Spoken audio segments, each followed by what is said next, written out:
very good evening to our viewers. Thank you for joining us tonight on the agenda. My name is Tileni. Tonight on the platform, we are welcoming back two men who have been here before. That's Tileni Mongudhi. He's founder and editor of a new, vibrant publication called The Issue. He will share details of his platform later, as well as Wonder Guchu, who is a veteran journalist also operating mostly here in Windhoek. Thank you, gentlemen, for making time. Good evening. Yes, we have so much ground to cover. I thought we should start with you, Tileni, The Issue. Congratulations. Thank you. It's a very brilliant platform, and we wish you strength and energy and everything that is needed to grow your platform. I think it's been a long time coming that you, a veteran like yourself, set up something of his own, especially with the kind of investigative work that you do. Yeah, so that is fine. But let's start with you. So your publication, I think, broke the story on the 6th of May about about questions being asked around the manner in which Mr. Johannes Gawaxab ascended to the position of governor of the Bank of Namibia, including the fact that he had to sell some of his assets and equities in order to comply with the rules of his appointment. And later this week we learned then that he has been penalized with his business partners because of those transactions. If you can walk us into what transpired there. So, yes, you see, this story comes 2 years back. Basically what happened is that when the governor, when he was appointed as central bank governor, exactly that the requirements were that he should not have other outside business. And I think the writers of the law knew that this is a very powerful position and you wield so much influence on, in fact, our whole economy setup is dependent on you as the governor. So if you have specific business interests, it might deter you from making serious decisions, and some of them might be painful. And if you have special interests as well, that could also influence how you direct policy from the central bank point of view, because you have a sort of a bird's eye view over what's happening in the country from an economic perspective. Now, a few years ago, 2 years ago or so, we did write that the Competition Commission was investigating this issue of the governor and his sale of shares to a friend. That's the issue, that they were sold to a friend.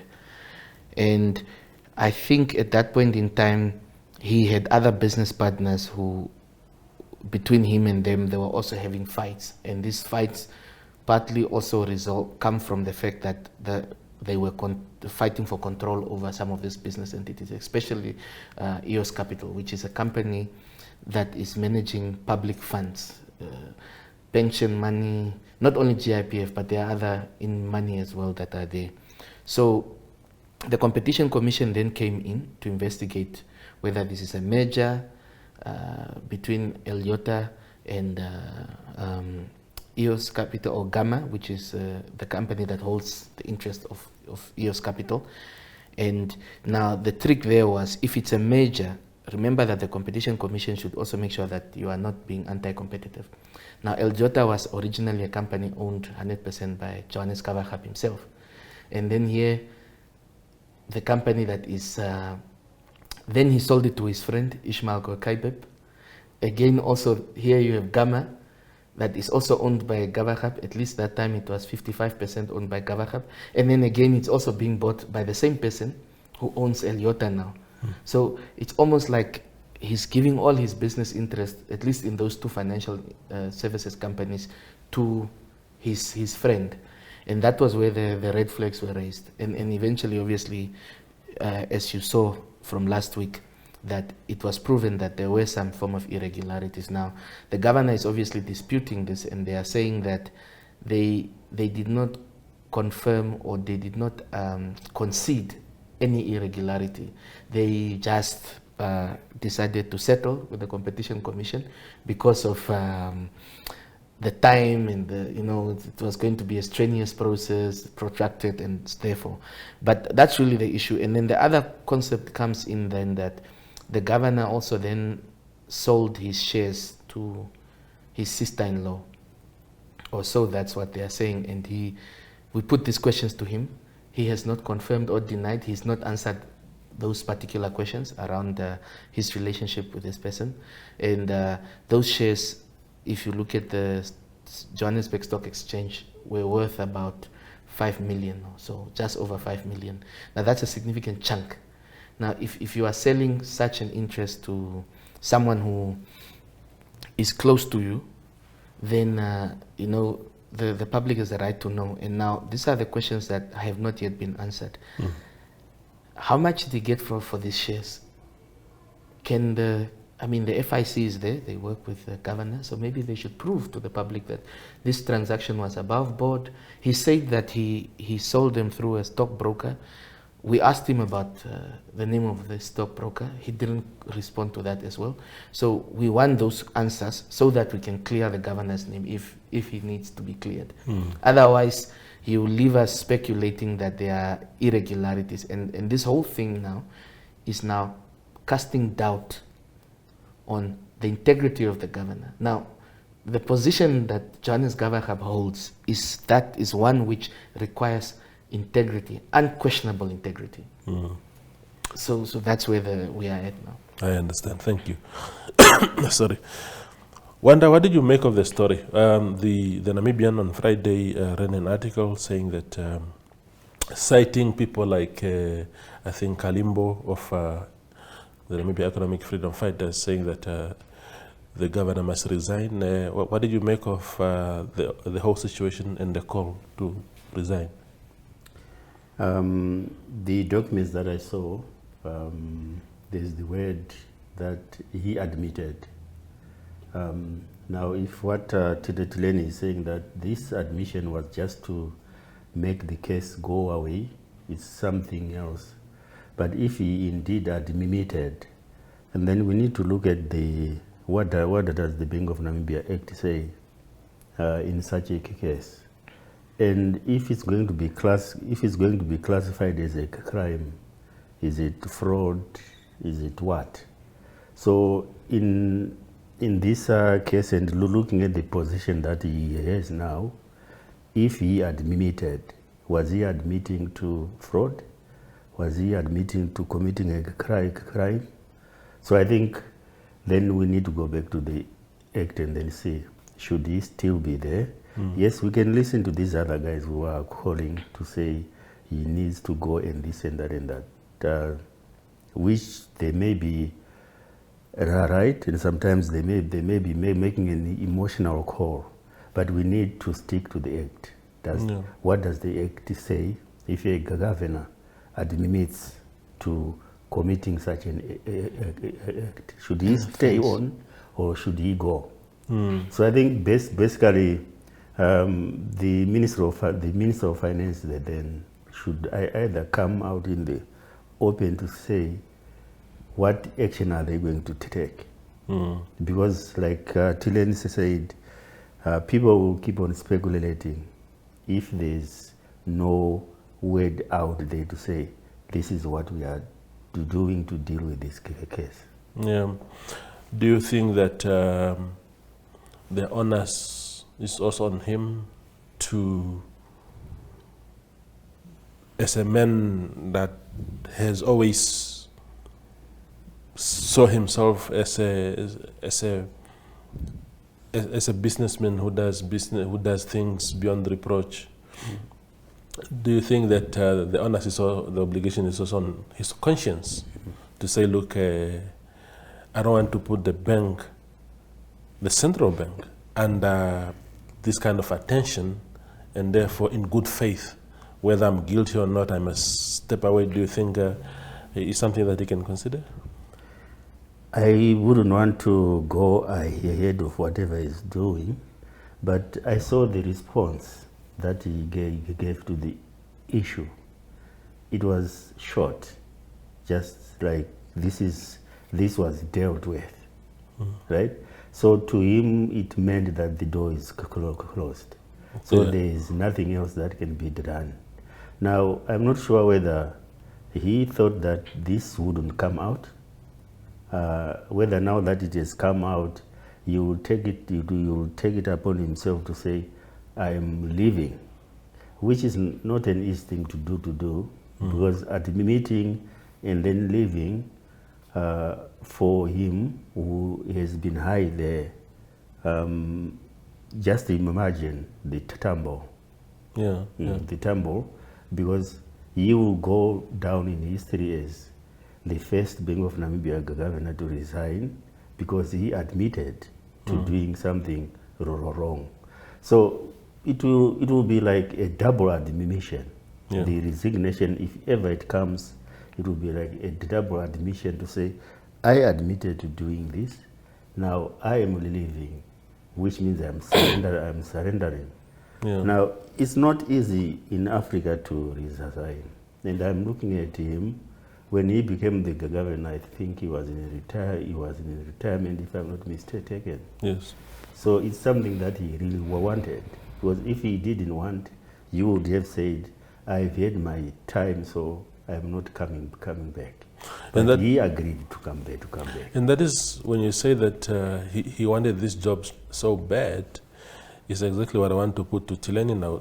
Do you think that there's an element of vindication to the views that persisted at the time of his appointment, when people were saying, but first and foremost, this is a man who has had a very successful career, and he went out of Old Mutual to set up his own thriving entity, and you want to make us believe at the time that you were so desperate to become the governor of the bank that you sell off your shares that you had.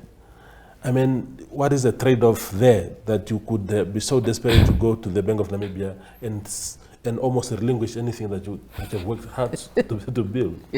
So we can only speculate. And first and foremost, at the time, a few things happened which raised red flags. One of them being that the law was changed in the middle of the night or whenever, but I know we were all on holiday. I think it was in December, either 31st of December, somewhere there. So that already speaks to a sinister motive. Yeah. Then it was changed to accommodate the fact that he was no he was age. going to be over 65. So the Bank of Namibia Act was changed to accommodate his age. Now, we had at that point in time, the Bank of Namibia does have competent, qualified people, including the deputy governor, who could have taken the job, but it seems the powers that be felt otherwise. Now, we were asking this. Yes, of course, yes, we have to say that, granted, Mr. Gawaxab ran Old Mutual Namibia, and then at some point he was head of Old Mutual Africa. So that gives him some form of qualification in the financial services sector and in space. But he is not a central banker in the simplest term of the word, and he is also not a banker. So there were questions around whether he qualifies to be there. That was really some of the questions, and people felt, okay, it's a political appointee. Those proponents for his appointment were saying, but yeah, we are now looking at it from a very pragmatic form. This economy is low. We need somebody who thinks out of the box. We need somebody who is not bogged down by the bureaucratic red tape, because the technocrats who are sitting there at the central bank and in the Ministry of Finance are so used to this thing that they can't think beyond their own bureaucratic red tape. So that was the speculation. Now, then comes this question. Now, you are appointed for 10 years, 5 years. Your term is 5 years. Now, you had a business that is managing more than 1 billion in assets. That's a good business. I mean, if you take what is 1% of 1 billion, and at some point, depending, I think it's about 1.8%, that's the management fees that you would get, roughly, from that. So that was a flourishing business. Then you have now a business that you are starting, which is called othe, which is now going to go into listed exchange and listed investments to be trading on the stock exchange. So obviously, in his Bank of Namibia declaration, he declared that he sold his FNB shares. Those ones he said he sold on the stock exchange. Then there was now this significant amount of Old Mutual shares, which, based on what we looked at on the stock exchange, they were worth about 5 million. Now, you sell all of this wealth and vast interest just so that you hold an office for 5 years. So then we ask the question, what was the motivation? Was it legacy? Did you want to have it on your CV and say, well, on these banknotes in Namibia, they have my signature and my name? So it was so we're trying to understand what was the motivation, because this was a short-term position and appointment. So there was no career, because you see, if it is a career-long thing, then maybe you say, okay, he will be there for 10 years, or he was going to be there for 10 years, or he was appointed. But it's 5 years. So is it really worth risking selling everything that you've owned? And that's where the speculation now is coming in. Unless the governor comes and puts the nation to his confidence and tells the nation that, look, this is what happened, people will keep speculating that maybe he did not even sell his shares, because that's the speculation now. They are saying no, because he sold it to his friend. They were just parked there. Yeah, they were just parked, in the meantime, so that when he comes back from being central bank governor, then he retains them. Now that in itself is a form of a move that would allow people to question your integrity. And unfortunately, the central bank governor should not be in a position where people are second guessing his motives, his moves. And he declared to the central bank that he sold his shares to unrelated parties. Now that also is another angle.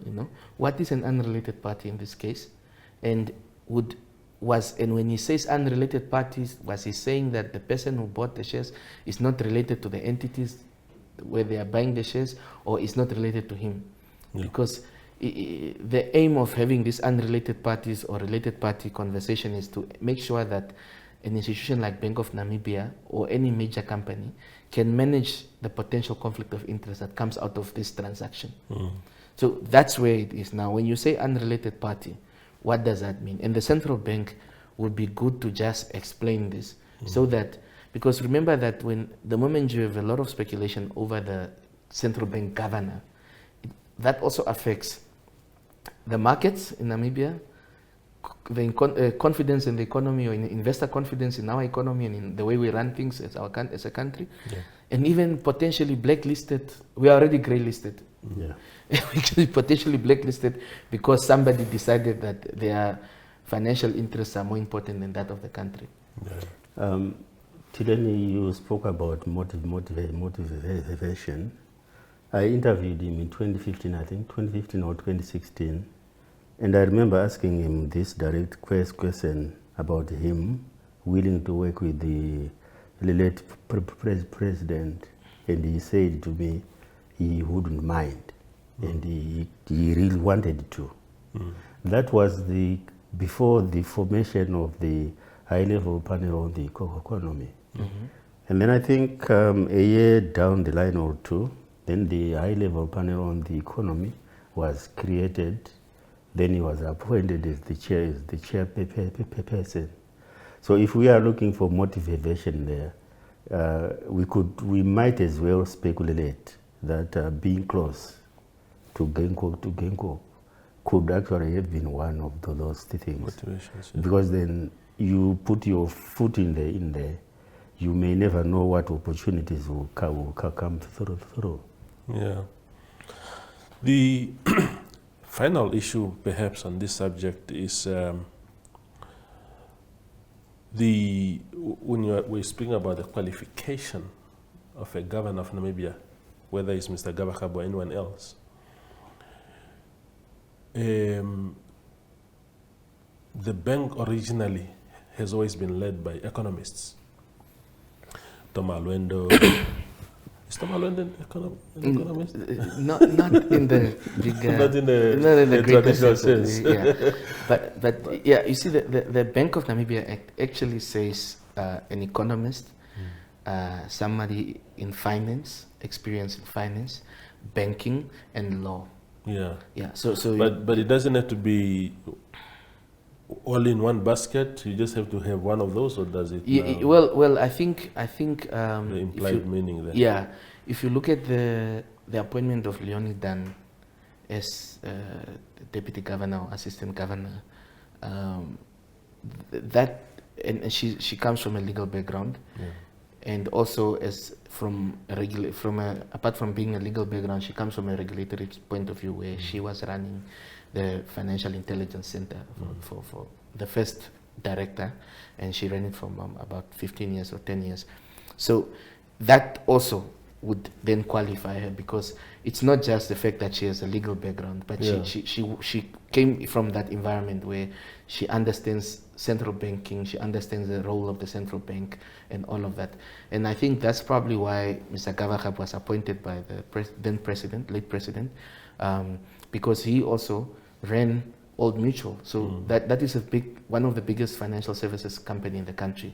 And its interest at one point was also with Nedbank, it's banking. You had insurance, you had loans, micro lending. So you had all of this basket in one. So it would look like, and also infrastructure development financing. So it would look like he has that qualification to a large extent. Yeah. So my which is good that is settled. My concern now, it's a concern that I picked up for some months now, that since January, when Mr. Wanguta, the deputy governor Wanguta, got seconded to NAMCOR, that the bank has been left essentially with the top three of the bank. None of them is an economist. Not Mr. Gawaxab, not Leonie Dan. I can't remember who's the third person, but I know that even the third person. The third person is in IT. From an IT, yes, absolutely. So ordinarily you would want to have an economist there, and the head of research, I think is Floret Nakusera, if I'm not mistaken, should be the person who's next in line to be. If you look at the traditional way of things, they were always either the head of banking supervision or the head of research. Those were the guys who were sort of almost seen to be the ones to go up there. And also remember that in the older days, the Bank of Namibia structure was such that the directors of business units would be reshuffled. And the aim was also to build capacity. So you find somebody who was head of research, then they become banking supervision. This one is moved to research. Other one is exchange controls. All of this, so that they understand the operations of the bank. So that if one of them, it was sort of made in a sense that there was a business continuity policy or process. So that if the governor is not there, you have a pool to take from. You won't have a brain drain. Yeah, absolutely. I see that, I'm looking at my time. I think we can go on a break now and then return with Tileni Mongudhi and Wonder Guchu. Introducing 061 Express, brought to you by Synergy in proud partnership with Windhoek Express. Here's your chance to make your voice heard, to celebrate the businesses that make Windhoek exceptional. From your favorite coffee spot to the salon that always gets your style just right, it's time to shine a spotlight on the gems of our city. Over the next 8 weeks, it's your chance to vote for your favorites, to recognize the best of the best. Nominations open on the 25th of April and close on the 5th of May. To nominate your favorite business, simply save this number: 085 785-6231 and WhatsApp hashtag 061Express or scan the QR code below and follow the on-screen instructions. By nominating your favorites, you're not only supporting local businesses, but you also stand a chance to win your share of 50,000 Namibian dollars in cash. The voting process will be the same as the nominations process, using the Synergy chatbot and the hashtag 061Express. Voting opens on June 5th and closes on June 23rd. Make sure to cast your votes for the best of the best. The winners will be announced on June 28th. 061Express, celebrating the heartbeat of Windhoek. Get ready to make your mark.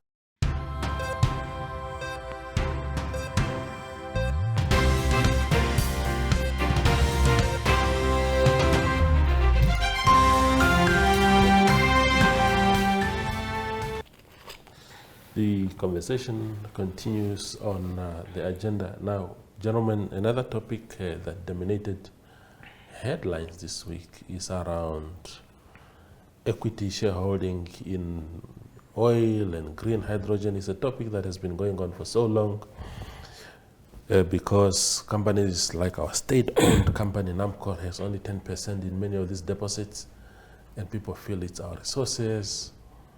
We ought to have 50% or even more. Wonder, you write extensively on this subject. What is your take on this equity conversation? Trevor, I think we need to look at countries that have developed their oil sector, and we need to learn from how they've done it.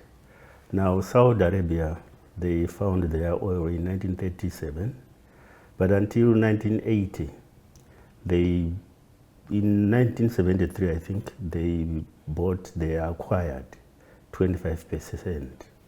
And in 1980, that's when they acquired 100%. So when we are saying acquiring, we're actually talking where they came in to say, we have got the money to buy.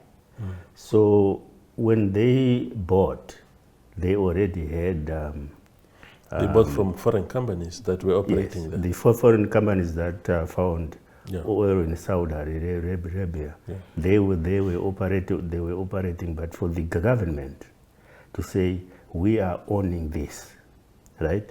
They had to buy, right? And it was only in 1980 that they managed to have 100% stake. And then if we look at Iraq had to nationalize because they started to form their company. That was the early 60s. And by 1972, this is exactly when they said, we are taking over, right? But if you look at the case of Iraq, there were also circumstances there. So the nationalization came after they had formed their companies in the early 60s. So one might then ask, what were they doing between the early 60s and 1972? And one might also ask, what were the Saudis doing between the 1938 and 1980 when they finally moved in, right? They were building capacity. Yes. Right? When we talk about building capacity, we are talking about skills, we are talking about technology, we are talking about infrastructure, and we are talking about everything else that can make a country stand on its own. Yeah. As we speak today, Nigeria, that found oil years back, they can't stand on their own because their institutions are very weak. Right? So coming to the demand that NAMCO must own 50%, I wouldn't say it can be done. It can be done, but we need to look at the circumstances. Under what circumstances are we saying NAMCO should own 50%? Where are we coming from? What does owning 50% mean? Does it mean just saying we need a 50% carrying interest? Carrying interest means you haven't put anything, right? Some other parties are carrying you, right? So we need to have this conversation to say this 50% is on what basis. I hear you. It can be done, right? Yeah. I don't want to say it can't be done, Yeah. but we need to have a conversation. And that conversation is the same conversation the local content police is trying to push now. So it cannot be a matter of just coming and say, we need a 50% cut, right? So we need to have this conversation that must go on.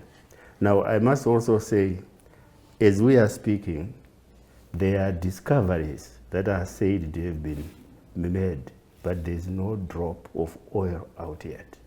And this is why the Minister Wewendo always says, let us first of all bring the oil out. Then we can have this conversation. Remember that the costs that go into exploration alone, they run into billions. Right? I agree. So Yes. who is going to, this conversation, if we are going to have it with international oil companies, are we just coming to the table and then say, because the oil is in the ocean that belongs to Namibia, the oil is on the onshore basin that belongs to Namibia, so we need a 50% cut. So this conversation must be part of the local content policy. Yeah. What does Namibia want to do, and how does Namibia want to do it, and what are the circumstances? Yeah. I tweeted on the 17th of April. I said, from where I stand, Namibia can reap the exact benefits that we desire from our national resources without equities of 50% and stuff. This can be addressed through policy. Shareholding is volatile. It's a volatile, old school model. Work smart, not hard. Leave the troubles to the investors. That's what I tweeted. Okay. So I like the way you look at it, but Yeah. there are a few misconceptions here. There's a model that's working in the mining sector. It's the NAMDEB or the BS government model. As far as I know, government did not buy that shareholding. By 1994, when it started, I think the government only had 40% of NAMDEB alone, not even the BS Marine. Now government has a 50% stake in the holding company of Namibia now, NAMDEB Holdings. And it was based on negotiations and give and take. And if you look at NAMDEB or the BS, the venture, it's one of the biggest taxpayers and also our earners as government. I think it's about 2 billion sometimes, and you get close to $1 billion in taxes and royalties. Then you also get $1 billion in dividends. Now, when that venture was negotiated, government and many Namibians did not have capacity as well. So that was because the BS also recognized that this resource belongs to the Namibian people.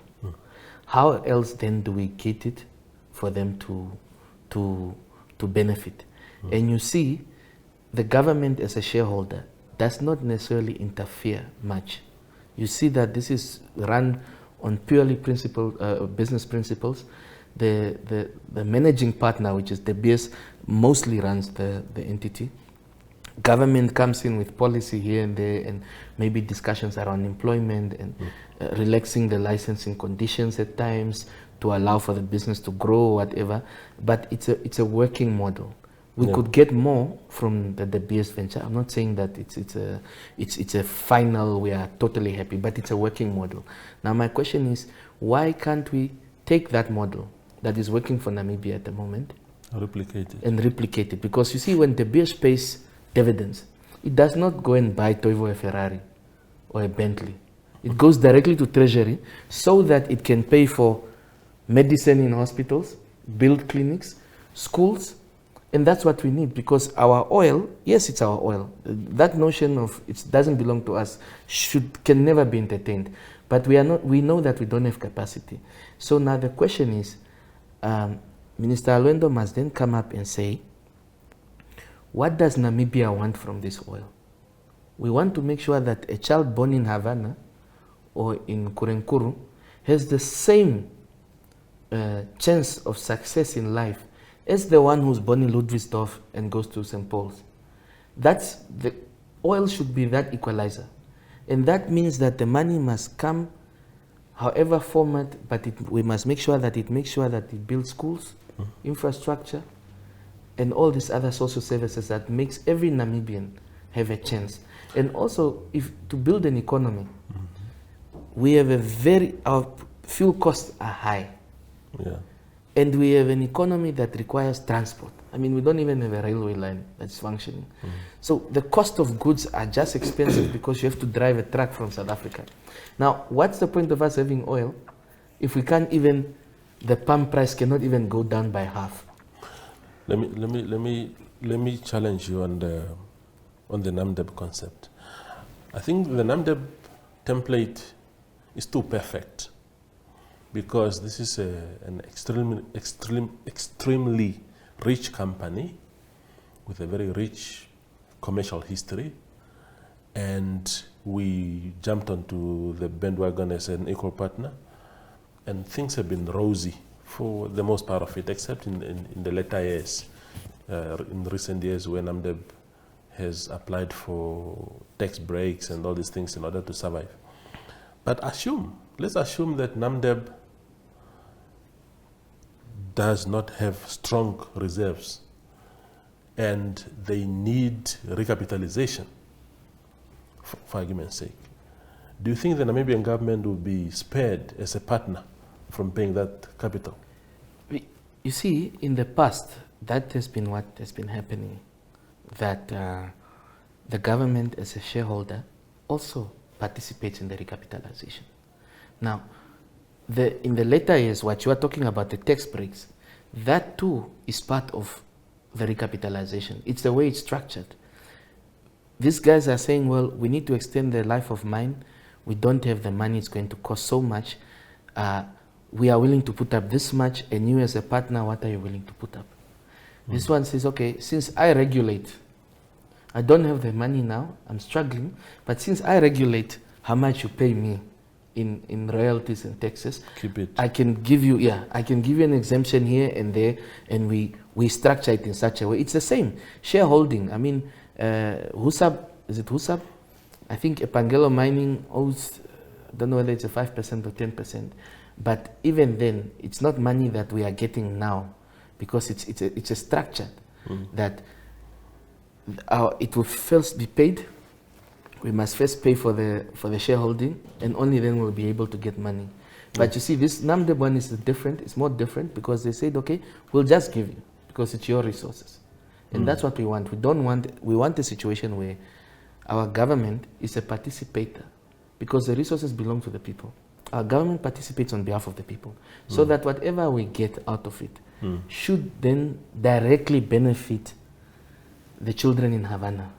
I agree with you in that sense of, and that is exactly what I'm saying in my tweet also around creativity, because I had Tom Alwendo here a year ago, and when people were saying, oh no, but we are not really benefiting, it's only 10%, and Tom painted a very clear picture of how through policy you can still reap those resources without equity, because he spoke about royalties, taxes. He was actually saying if you add everything together, conservative estimates will give you about 55% benefit of all the money that is being made from oil, without the obligations that if markets clash or crash or whatever happens, you have no obligation to intervene as a shareholder, but only as a regulator.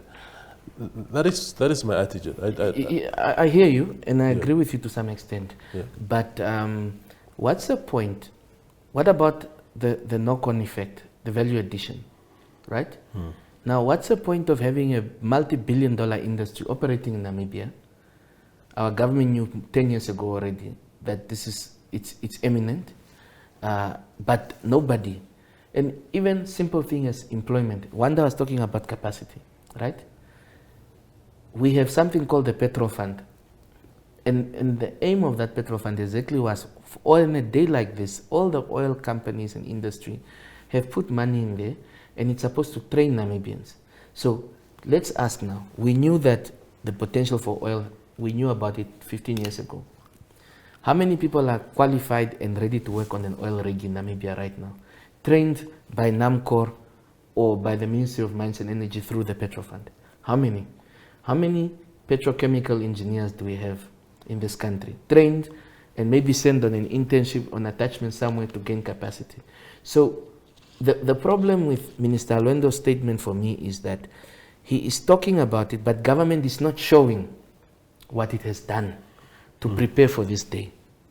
So you can't then say that, well, Namibians are entitled. We obviously, I don't even want to go into the conversation around shareholding. I'm just saying, how will the Namibian people benefit, whether it's employment? Because right now when these companies come, they'll just say, well, you guys don't have capacity. Then they'll bring their own employees from across the globe. And that, again, that's money that we will lose in the economy because it's money that will go elsewhere. So all of those trickle-down effects, those little small things, that's what we want to know. What is the plan? I hear you. Okay. Let me clarify the DBS deal. I remember that DBS operates in South Africa, Namibia, Botswana, and Canada. And Angola as well, to some yes. extent. So if DBS loses Botswana, for example, this is exactly why they had to give in to NaCC's demands, right? And right now, DBS is moving its offices from Qatar to Gaborone, because they know that Botswana is one of the biggest diamond producers, so they can't afford to lose it. So they cannot also afford to lose Namibia, because that would take a chunk off their table. But apart from that, remember that the diamonds here were discovered in 1907, and DBS came on around 1927. So look at the time from 1927, and you factor in CDM coming in, and then when independence came in, so the government then had leverage to push DBS to say, you are established, so this is what we want. What leverage doesn't the government have now? Now, I'm coming to that. Let me give you one example of Sonangol. Sonangol is going to be privatized in 2026, right? Sonangol owns 45% of the company that controls Gawaxab, right? So Sonangol has got leverage to demand, right? But what leverage do we have here now? And this is why I was saying, Tom Alwendo always says, let us get the oil out, right? They are actually skilled people here. I don't believe this thing that there is a skills gap. They are actually geologists. We might be talking about small numbers, but people are there, right? So people can still train, right? But the DBS template, we can't as of now apply that to the oil sector, because the oil sector is still budding, right? The Saudis, the Qataris, the Iraqis, they also gave it time to say within this time we can move in. But I'm not saying the same cannot be done here. If people find a way of how it can be done here, the way the Iraqis did, the way the Saudis did, and the way the Qataris did, without disrupting it, then that is part of the conversation. That is part of the policy. That is part of the local content thing that people are discussing now. So everything is possible, but it depends on how the parties are going to agree, to sit on the table to say, this is what we want and this is what we want. Now, the issue of Epangelo, everywhere where Epangelo has shares now, right?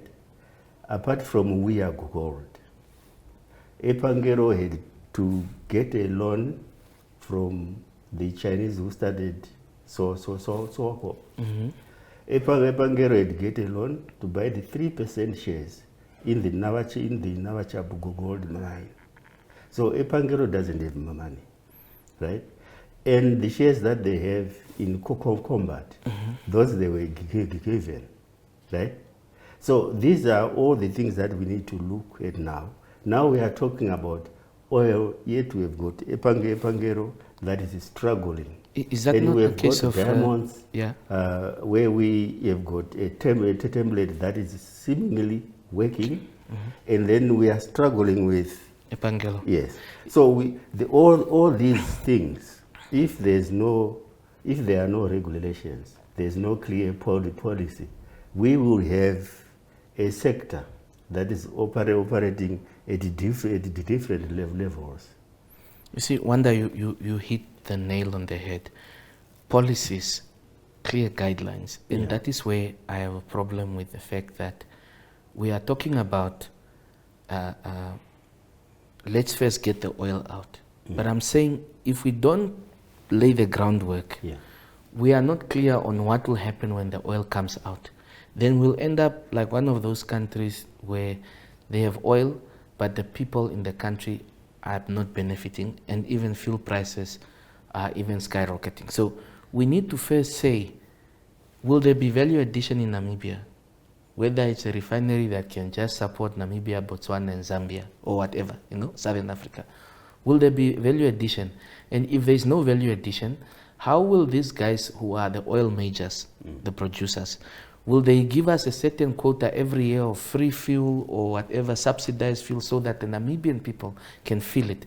So all of these policies, you are talking about policies which we don't have, and that's the problem with Namibia. Governance is an issue. But I want to put this question to you, Tileni, or to rather highlight my fears. You see, I think there's this ivory tower attitude among Namibians. I find some demands a bit unrealistic. So it is our oil, settled. That debate is settled, and we must benefit from it as much as possible. The problem is that we want, for example, 50% in some of these deposits, and we don't want to put in capital injection. Of course, we don't have the resources into even exploration. So you expect your partner to give you free 50%, carry all the cost of exploration, carry all the cost of production, and then that partner must still pay you royalties post-production. He must pay you taxes and pay you dividends. I'm asking myself, what kind of serious business person in the world will agree to such an arrangement? Okay, so that's where you put your money, but there's barely anything out for you as a business person. Yeah, this is what we're saying, that see, capital is overrated, and I'm saying that deliberately because no company, the companies that come here to do exploration, or the ones that will mine, they don't take money out of their pockets, their savings. So this is my 1 billion savings. I'm going to put it in this thing. Yeah. They also, in actual fact, before you go into Tileni, part of it, yes, is from their savings. But the reason why most of these companies, if they make a discovery here, whether it's uranium, whether it's lithium, the reason why they send out that information to say, we have so much here, it's because they want the people either in Australia, Canada, in the UK to raise money, to buy shares. Yes. Right? That information is shared through the stock exchanges. So the money that most of these companies come to invest here, it's shareholders' money. People who would have bought shares. But these people are buying shares on the basis that there is something that has been found. Okay. Right? So, sorry, I have to. So this is exactly why I think strongly that Namibians who can afford, if the Namibia Stock Exchange, I understand that they've got that, but I haven't seen where a mining company or an oil company is openly invited. I haven't seen it. Maybe I missed it, where they've openly invited Namibians to say, if you can afford to buy shares, like what MTC did, like what Standard Bank did, here is an opportunity to buy shares. Right? You see, that's the one thing. That's why I was saying that capital, the term capital in this context, sometimes it's overrated, because even former Minister of Finance, Kalish Letvan, used to say, look, we are always talking about capital injection, foreign direct investment. But sometimes our governments in Africa do not even raise money domestically. Now, that's what Wanda brought up. Now, I'm not saying that we should stifle investors. That's not what I'm saying. What I'm saying is that, like you said, do we have a platform where, as a Franz Ndongo, very wealthy Namibian, where he will be allowed to say, okay, I have 200 million. I want to invest to participate in this oil thing. Are Namibians really being allowed that option? Because this local content obviously is something that is very contentious. But I'm asking now, and that's why I was saying governance, policy. Can we say, okay, no, we'll allow you to raise at least 10% or 20% of this money locally? We don't have a lot of money, but can we allow that? And then we are saying, okay, fine, let's do that. And my issue for me is the regulation. I just say, if the policies are clear, then we won't have problems. Because it's true, the risk, whoever takes the risk must first be allowed to recoup their income. That's how the world works. But you can't keep people out and then you say they're entitled. Because at what level? Because these companies also come here, like exactly what Wanda said, they raise funds. They don't come here and just say, well, this is my last 1 billion. I'm just going to go for broke and throw it in the Namibian oil wells. No, they raise funds on the stock exchange and everywhere else. And they come in and they say, okay, we've pulled this money together, we can do that. And by all means, people must be allowed to recoup their investments. But what I'm saying is that the value chain going down, what are Namibians getting out of it? And I'm not saying that we must all get dividends, no. I'm saying the socio-economic aspect of things. That's what we must talk about. And and then you must ask yourself, how will you explain to a 7-year-old child that a ticket going to school or a taxi going to school is $30, but we have oil in this country. And the reason why the taxi is expensive is because of fuel prices. But we have oil in this country. So those are the things that we need to discuss. And I'm saying maybe government can then set up a system saying, okay, as part of your licensing agreement, we'll get you must give us X amount, just enough maybe to subsidize the local economy. And then we can cut your royalties by how much. I'm not saying that we must just take. I hear you. We must just have a process that is working. Wonderful. Gentlemen, we have run out of time, but time flies when conversations are good. Thank you for coming, both of you. Thank you very much. Thank you. Yeah. That's Wonder Guchu and Tileni Mongudhi sharing their perspectives on those topics. Thank you for watching.